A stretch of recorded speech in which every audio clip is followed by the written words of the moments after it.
Mr. Johnson, in tonight, an important warning about a promise of millions of dollars in cash and free prizes. It is all a huge fraud. On Your Side, Chief Investigator Ron Regan learned about it today. Ron, your exclusive investigation turned up a big increase in phony lottery and sweepstakes scams. Well, that's right, Lee, and it swindled an Ohio couple in their 80s out of $62,000 by promising a multi-million-dollar payout.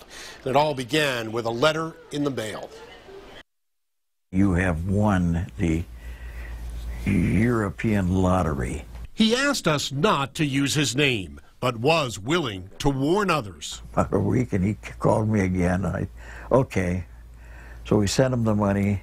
A couple days later, they called back and said, well, now we need $5,000 to cover the bonding and cost to get this letter, a check, mailed. Finally, those at the other end of this letter swindled $62,000, all while promising a multi-million-dollar jackpot.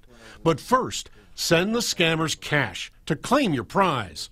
Ohio Attorney General Mike DeWine. The hook, of course, is that to get this $1 million or $5 million or whatever it is that you have won, you have to give them money. And they always have a plausible explanation for that. That's the taxes or it's the handling fee. DeWine says the number of Ohioans being ripped off far exceeds complaints. We just get a fraction of the complaints of those things that really occur.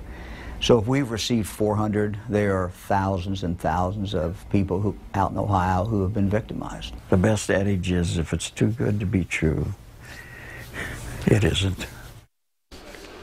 Well, our investigation found many of these scams operate offshore and overseas, making it very difficult for law enforcement to track and make arrests. The best warning, never, ever send money or personal information to anyone claiming you've won a prize. I'm Chief Investigator Ron Regan.